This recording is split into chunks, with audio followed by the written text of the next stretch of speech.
मुड़िया पूर्णिमा मेले को लेकर क्या तैयारी है? देखिए, मुड़िया पूर्णिमा मेले को लेकर के हम लोगों ने कई राउंड बैठकें की है। एक राउंड माननीय मंत्री जी की अध्यक्षता में बैठक हो चुकी है, इसमें सभी हमारे जनप्रतिनिधि भी वहाँ पे उपस्थित थे। उसके अलावा कल माननीय मुख्य सचिव महोदय ने भी मुड़िया पूर्णिमा के मेले की तैयारियों की समीक्षा करी है।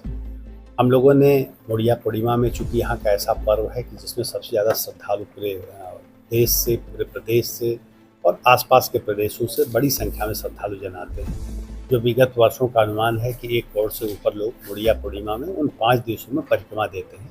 इस बार का मुड़िया पूर्णिमा मेला 15 तारीख से लेकर के 22 जुलाई तक चलेगा। 7 दिन, लगभग 6-7 दिन चलता है, जिसमें चतुर्दशी और जो पूर्णिमा का दिन होता है वो सबसे ज़्यादा भीड़ वाला दिवस होता है। इसमें सबसे ज़्यादा श्रद्धालु जन आते हैं। तो श्रद्धालु जन के आने के लिए 2 साधनों से श्रद्धालु जन सामान्यतः आते हैं। कुछ लोग अपने साधनों से आते हैं और कुछ लोग जो पब्लिक साधन है, जैसे ट्रेन है, रेल है, बस है, उसके माध्यम से आते हैं। तो जो रेल या बसों के माध्यम से आएंगे उनके लिए हम लोगों ने बसें लगाई। 1100 बसें हम लोगों ने मुड़िया पूर्णिमा के लिए, केवल मुड़िया पूर्णिमा मेले के लिए लगाई हैं, जो सर्किल में चलती रहेंगी और लगातार जो भी श्रद्धालु यहाँ से जिस स्थान से जाना चाहेंगे वहाँ गोवर्धन तक जाएंगे और अपने गंतव्य स्थान पर उतर जाएंगे। जो बसों ट्रेन से लोग आएंगे, ट्रेन पे भी रेलवे स्टेशन पर, गोवर्धन रेलवे स्टेशन पर और जो मथुरा कैंट रेलवे स्टेशन है, दोनों जगहों पे हमारी बसें रहेंगी, हमारी मेडिकल की टीम रहेगी, हमारे मजिस्ट्रेट्स रहेंगे जो व्यवस्थाओं को समन्वय करेंगे। मुड़िया पूर्णिमा में जो पार्किंग है, लगभग 60 से ऊपर हम लोगों ने पार्किंग स्थल चयनित किए हैं। क्योंकि मानसून भी इस समय सक्रिय है, बारिश भी होगी, इसका भी हम लोग प्रेडिक्शन कर रहे हैं।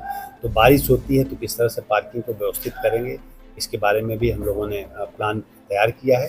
तो जो लोग आएंगे, परिक्रमा देंगे, परिक्रमा के दौरान कोई असुविधा न हो, इसके लिए पूरे परिक्रमा मार्ग को हम लोगों ने CCTV कैमरे से कवर किया है।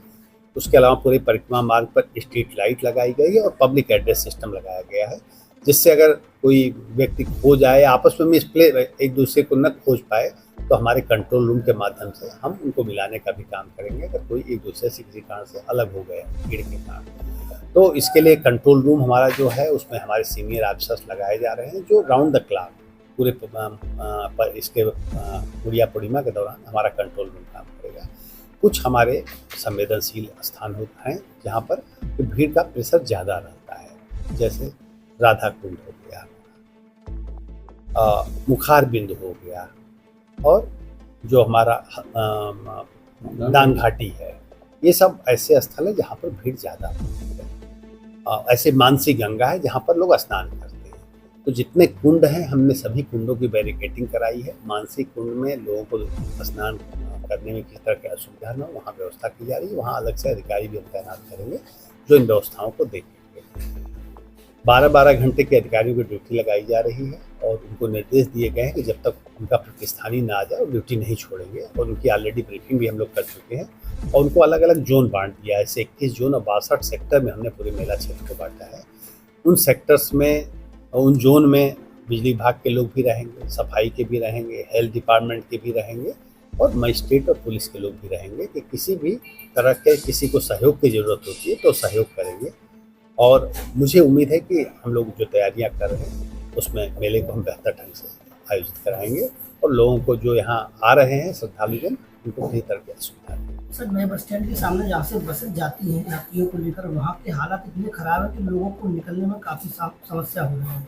और जो यात्री इस समय आ रहे हैं उनका ये कहना है कि यहाँ जैसी हालत शायद कहीं नहीं होगी। देखिए, जहाँ तक मुड़िया पूर्णिमा के मेले की बात है,